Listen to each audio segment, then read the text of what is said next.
세상을 살아오다 보니 제게도 정말 믿기지 않는 일이 생겼습니다. 처음에는 숨 쉬는 것조차 힘들 정도로 충격이 커서 많이 힘들었는데 지금은 어느 정도 마음이 진정이 됐는지 숨만 겨우 쉬고 있을 정도입니다. 그래서 이제는 제 고민을 공유하고 다른 분들의 의견도 듣고 싶은 마음에 이렇게 사연을 보냅니다. 저는 올해 30살이고 아버지의 회사에서 일을 하면서 살고 있습니다. 제 아내는 저와 동갑이고 가정주부를 하고 있었죠. 아내와의 첫 만남은 5년 전 일이었고 친구의 생일 파티에서 처음 만나게 되었죠. 그날 저는 약속 장소인 강남에 있는 술집으로 가게 되었고 약속 시간보다 많이 늦게 도착을 해서 저는 급히 들어갔죠. 가게 안은 많은 사람들이 모여서 시끌벅적 난장판이더군요. 그래서 저는 조금만 앉아있다가 축하만 해주고 가야겠다라고 생각하면서 자리에 앉았습니다.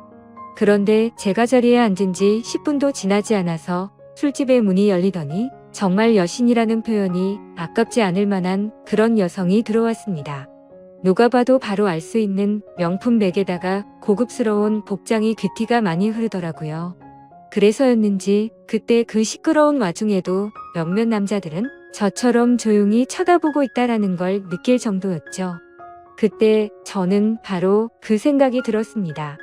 그때 당시에 그 술집에는 저희 테이블 외에도 다른 손님들이 앉은 테이블이 많았었기에 저는 속으로 제 친구의 생일 파티에 온 사람이면 좋겠다라는 생각을 했습니다. 그런데 제 바람은 현실이 되어 주었고 그 여성은 제 친구에게 가볍게 인사를 하더니 제 앞쪽으로 와서 앉더라고요. 저는 낯선 사람들이 많은 자리는 별로 좋아하지 않는 성격이어서 처음에는 조금만 있다가 얼굴만 비추고 바로 가려고 했었습니다. 그런데 집으로 돌아가기는커녕 혹여나 제자리에 누가 앉을까 봐서 화장실도 단 한 번도 안 가고 저는 그 술집에서 자리가 끝날 때까지 계속 그 자리에 앉아 있었죠. 그때 당시 저는 나름대로 여유가 넘치는 편이었습니다. 어릴 때부터 부모님의 재력 덕분에 항상 부족함 없이 자랐었고 지금 생각하면 참 부끄러운 얘기지만 부모님의 힘을 빌려서 외제차를 사서 타고 다녔었죠. 그래서 그때는 철이 덜 들었었죠. 뭔가 여유가 넘치는 척 있어 보이고 싶어서 저는 일부러 테이블 위에 차키를 올려놓고 있었습니다. 마주 앉았던 그녀는 차키를 봐서 그랬던 건지 되게 호감이 있어서 그랬던 건지 저에게 먼저 말을 걸어주더라고요. 지금 생각해보면 제가 여유가 넘쳐 보여서 그랬던 것 같다라는 생각이 들긴 하네요. 아무쪼록 그녀는 딱히 직업이 있었던 건 아니었고 모델 활동을 한다고 하더군요. 그래서 그때 당시에 저는 모델이라고는 패션 모델이나 레이싱 모델 이런 거를 생각했었죠. 그런데 알고 보니 전문적인 모델은 아니었고 SNS에서 제법 인기가 많았는데 광고 회사들이 화장품이며 옷이며 가릴 거 없이 가끔 홍보를 제안하는데 그럴 때마다 사용 후기 같은 걸 남기는 그런 프리랜서 개념의 일이었습니다. 나중에 결혼 후 들어보니 잘 벌 때는 월 500 이상 대기업 직원만큼도 벌어봤었고 못 벌 때는 월 100만 원도 못 벌 때가 있을 정도였으니 수입이 일정하지가 않았었더군요. 그래서 그녀와 저는 많은 대화를 나누었는데 그녀는 약간 욜로족의 마인드가 강하더군요. 그때만 해도 욜로족이 뭐지? 라는 생각을 했는데 알고 보니 미래를 위해서 현재를 희생하기보다는 미래 걱정은 접어둔 채 당장 현재를 즐기려고 하는 그런 마인드를 가진 사람이었습니다. 그래서 수익이 생기면 저축보다는 자신을 위해서 대부분의 돈을 지출한다고 하더라고요. 저도 그때는 제정신이 아니었던 것 같습니다. 콩깍지가 제대로 씌었던 건지 제가 여유가 많았었던 편이어서 그랬던 건지 모르겠지만 그런 마인드를 가진 그녀가 왠지 자유로워 보였고 뭔가 멋있어 보이기까지 했습니다. 그런데 그런 사상이 얼마나 잘못된 건지 살아가면서 많이 느끼게 되었죠. 아무튼 그날 저희는 서로에 대해서 많은 이야기를 나누게 되었습니다. 자연스럽게 연락처를 교환했고 따로 약속을 잡아서 또다시 만나게 되었습니다. 외모도 외모지만 성격도 제가 꿈꾸던 이상형이라고 생각이 들었죠. 그래서 저는 남자답게 먼저 고백을 했고 저희는 교제를 시작했습니다. 저희는 서로 이 사람과는 평생을 함께해야 될 사람이다 싶을 정도로 뜨거운 사랑을 나누었습니다. 그때는 저도 제정신이 아니었죠. 그녀가 원하면 뭐든지 주고 싶었고 뒤실은 생각조차 하기가 싫더라고요. 그래서 부모님의 카드로 미친 듯이 돈을 써댔고 아내는 그런 나날을 보내면서 행복에 겨워서 지내게 되었습니다. 그 당시 저는 공무원을 준비하고 있느라 따로 직업이 없었습니다. 그냥 무의미한 대학 생활과 군 생활 이후 형편없는 삶을 살고 있었죠. 아무튼 저는 이 여자와 평생을 함께하고 싶은 마음에 만난 지 1년도 되지 않아서 평생을 함께하자고 프러포즈를 했습니다. 제 아내는 제 프러포즈를 받아주었고 저희는 그렇게 어리다면 어린 나이에 빨리 결혼을 하게 되었습니다. 저는 학생이라는 신분으로 결혼을 시작하게 되었고 부모님의 지원 아래에 신혼생활을 보내고 있었습니다. 아내는 저를 만난 뒤로부터는 결혼 전에 하던 SNS 활동을 중단했었고 저희는 그렇게 집에서만 뒹굴면서 하루하루를 보내고 있었습니다. 제 부모님이 모든 생활비를 전액 지원해 주셨지만 저는 결국 공무원 시험에 떨어지게 되었고 좌절감에 빠져 있었습니다. 그래서 도저히 이런 생활을 이어나가는 건 아니다 싶었고 저는 사업이라도 해보는 게 어떨까라고 생각을 했습니다. 그때는 왜 그랬는지 모르겠지만 제 스스로 멍청하게도 자존감이 너무나 강했습니다. 그냥 제가 뭘 시작하면 언제든지 돈은 쉽게 따라올 거라고 착각 속에 살았던 거죠. 그래서 지인들 몇 명과 함께 사업을 구상하기 시작했고 부모님께 부탁을 드려서 저는 사업을 시작하게 되었습니다. 처음에는 생각보다도 훨씬 잘 되었습니다. 동업을 하게 된 지인들과 저는 열심히 발벗고 뛰었습니다.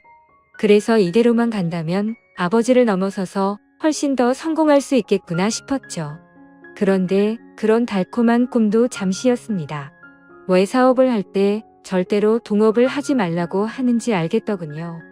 돈 문제로 서로가 부딪히게 되더니 결국에는 사업은 엉망진창이 되었습니다. 아무래도 입장이 다 달랐었죠.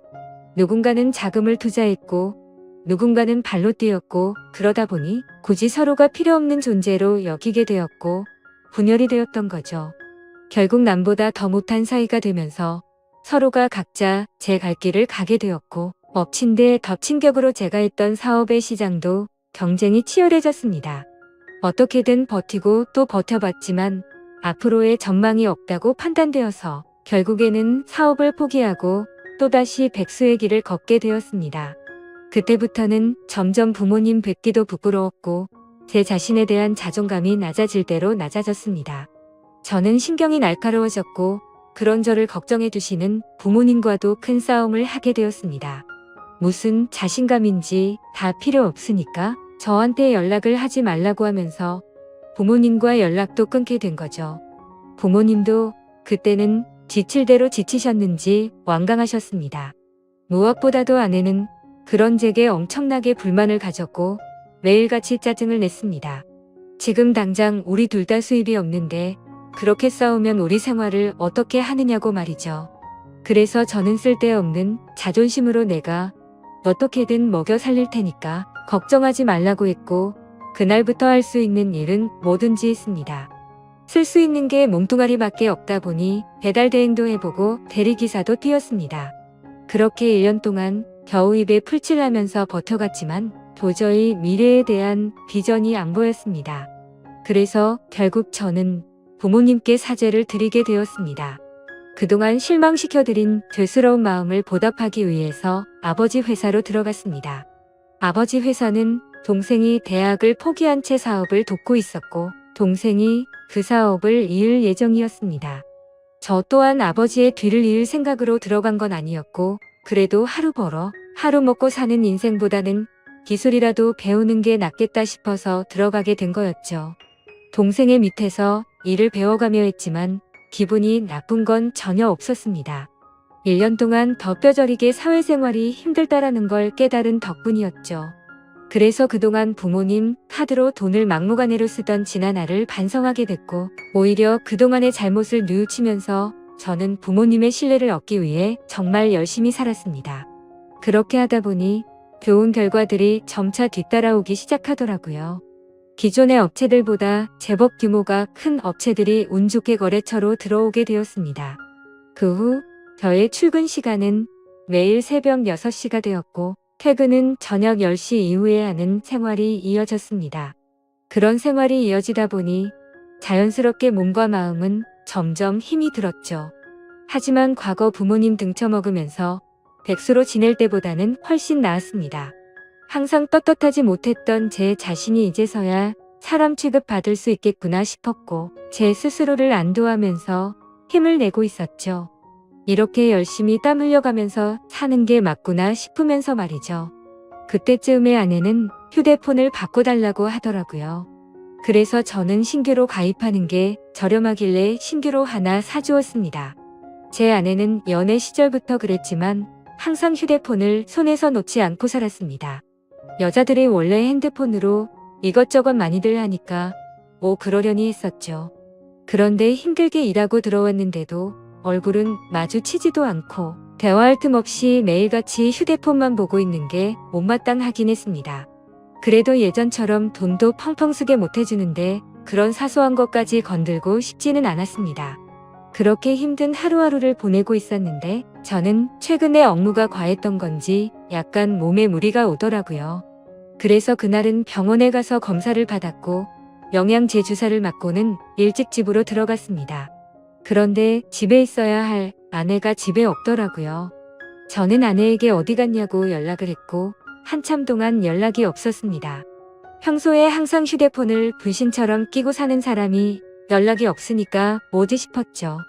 그러다 저는 몸이 너무 좋지 않아서 저도 모르게 잠이 들었고 제가 연락을 한 지 거의 2시간이 지나서 아내에게서 답장이 와 있더라고요. 친정에 왔는데 잠깐 잠들었었다며 지금 집에 들어온다고 하더군요. 그래서 그때는 큰 의심 없이 그냥 그런가 보다 했습니다. 그러다 결국 사건이 터지고 말았습니다. 저는 병원을 다녀온 뒤로 무리하다가는 큰일 생길 수도 있으니 주말에는 좀 쉬라고 하더군요. 그래서 모처럼 주말에 아내와 초저녁부터 외식을 하면서 술을 한잔하고 있었죠. 그렇게 한창 술을 마시다 아내는 화장실에 갔고 아내 가방에서 카톡 소리가 나더라고요. 저희는 연애할 때부터 서로의 휴대폰을 보지 않기로 약속했었는데 갑자기 무슨 생각인지 저도 모르게 아내의 휴대폰을 집어들어서 보게 됐습니다.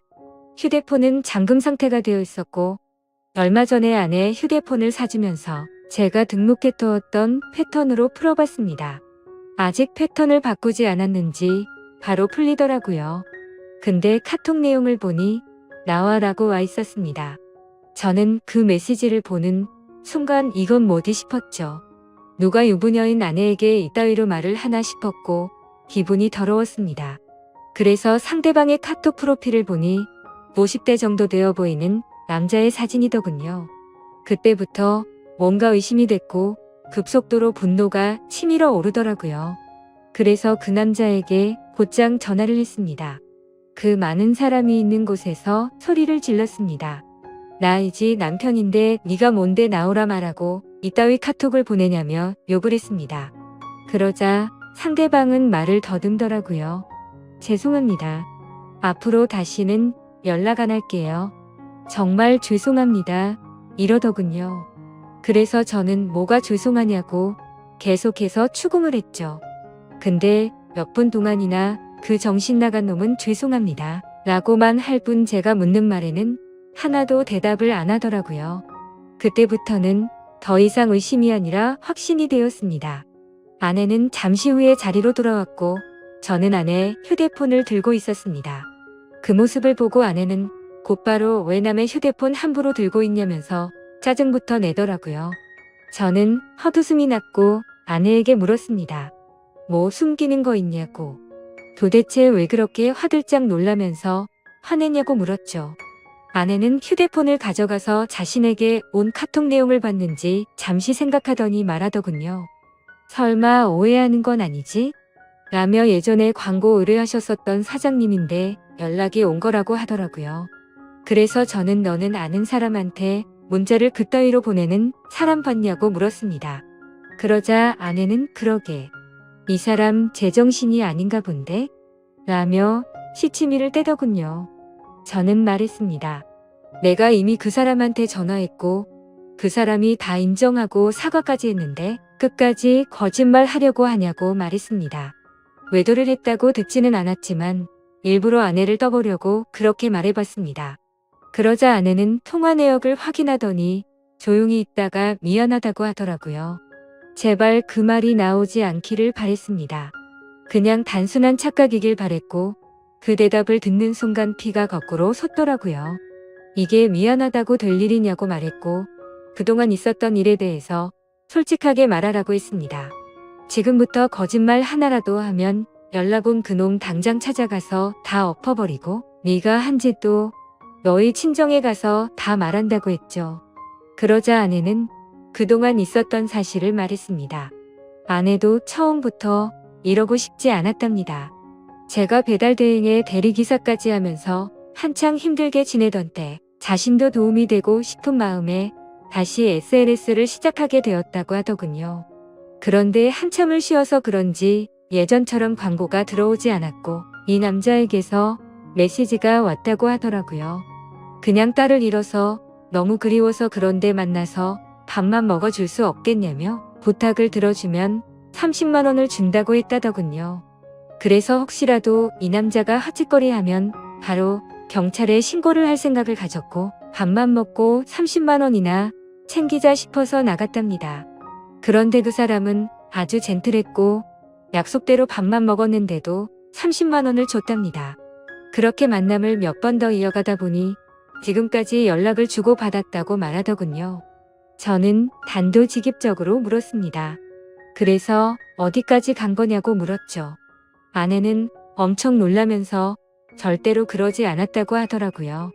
저는 또 아내를 떠봤습니다. 제발 아니길 바라는 마음으로요. 너 지금 또 거짓말 하냐고 그 남자한테 이미 다 들었다고 하니까 아내는 갑자기 눈물을 흘리면서 진짜 미안하다면서 당신이 너무 힘들어 보여서 그랬다네요. 그런 모습을 보니 숨이 막혔고 어디서부터 어떻게 잘못된 건지 머리가 띵하더라고요. 그때부터는 저도 미친 듯이 말을 내뱉었습니다. 네가 이따위로 내 뒤통수를 치냐며 내가 힘들어서 그랬던 거면 여지껏 그 더러운 돈 받은 거 어디 갔냐고 했습니다. 아무 대답도 없더라고요. 도저히 이해가 되지 않았습니다. 제가 힘들어 보여서 그랬다더니 그 더러운 돈으로 뭘 했을지 뻔히 보였죠. 저는 도저히 그 자리에서 같이 얼굴을 마주할 자신이 없어서 일단 집으로 꺼지라고 하고는 저는 그 자리를 떴습니다. 그날 이후로 저는 밥은 하루에 한 끼도 제대로 먹지도 못하고 억지로 먹어도 심각한 스트레스 때문인지 전부 토하게 되었습니다. 며칠이 지나서 아내를 불렀습니다. 아내는 별로 힘든 것도 없었는지 별로 달라진 모습이 없더군요. 제 모습을 보자마자 왜 이렇게 말랐냐면서 자신이 정말 미안하다고 하더라고요. 저는 아내에게 말했습니다. 너는 돈이 그렇게 좋냐고 내가 잠깐 힘들게 하니까 그새를 못 참고 그렇게 곧바로 다른 남자한테 붙어먹으면서 그 더러운 돈으로 네가 사고 싶은 거 사면서 좋았냐고 했습니다. 그러자 마음이 너무 많이 불편했답니다. 근데 여자한테 필수적으로 필요한 화장품이며 여성용품을 샀고 사치를 부리지 않았다면서 핑계를 대더라고요. 제가 나름대로 1년 동안 열심히 일해가면서 벌어다 준 돈은 돈이 아닌가요? 저는 그동안 내가 집에 넣어준 생활비는 어디다 썼냐고 거짓말 하지 말라고 했습니다. 아내는 사실 친정에서 돈이 필요하다고 해서 거기다가 생활비를 보내줬다고 하더군요. 진짜 너무 어이가 없고 기가 막혔습니다. 아내와 제가 결혼을 할 때 돈 한 푼도 보태지 않았던 친정이고 제 부모님과 다투고 밥 사 먹을 돈도 없어서 도움을 청했을 때 매정하게 거절했던 장인 장모였습니다. 근데 그런 인간들한테 제가 피땀 흘려 번 돈을 보냈다고 하네요. 이 말을 아내에게 하면서 네가 도대체 생각이 있냐고 물었습니다. 그러자 그럼 어떻게 하냐며 아무리 그래도 부모님이 힘들다고 하는데 어쩔 수 없었답니다. 도대체 뭘 어쩔 수가 없다는 거죠? 제가 돈 10원도 못 벌어온 것도 아니고 충분히 먹고 사는데 문제는 없었는데 그 돈을 홀라당 친정에 보내주고는 화장품이며 여성용품 사려고 돈 많은 남자한테 붙어 먹었다는 걸 어떻게 이해해야 하죠? 솔직히 아내의 친정도 심각한 문제입니다. 저희 집에만 매달려서 돈 한 푼도 없이 딸을 시집 보낸 것도 모자라서 제가 아내 모르게 돈을 빌려준 돈도 꽤 많습니다. 그때 당시에는 제가 사랑하는 아내의 식구들이었고 당장 너무 힘들다고 하는데 어쩔 도리가 없었죠. 그렇게 한 번만, 또 한 번만, 마지막으로 한 번만 이런 식으로 보내준 금액만 5천만 원이 넘습니다. 막상 아내의 얼굴을 마주하고 있으면 마음이 또 약해지는 것 같기도 하고 이런 제 자신이 정말 저도 답답하고 화가 납니다. 남들이 이런 고민을 갖고 있으면 남자가 진짜 바보 같은 놈이구나 했을 겁니다. 그런데 막상 제게 이런 일이 생겨버리니 아닌 걸 알면서도 단호하게 내쳐지지가 않네요. 아내는 계속 울고 불며 미안하다고 절대로 두 번 다시는 이런 일 없을 거라고 믿어달라면서 빌고 있는 상황입니다. 저는 이게 돌이킬 수 없는 일이기에 아내가 너무 천박하다는 생각을 하면서도 어떻게 해야 할지 도저히 모르겠습니다. 제가 아내를 믿어준다고 하더라도 아내가 그 늙은 남자와 있었던 상상들을 계속해서 하게 될 텐데 이 만남이 유지될 수가 있을까요? 정말 어떻게 이렇게 한순간에 처참하게 모든 게 무너져 내릴 수 있는지 제게 닥친 가혹한 현실이 너무 힘이 드네요. 인생이란 참 어렵고 힘든 것 같습니다. 이런 걸 고민이라고 사연을 올리는 제가 멍청한 거 저도 잘 알지만 욕보다는 현명한 말씀을 부탁드리겠습니다. 감사합니다.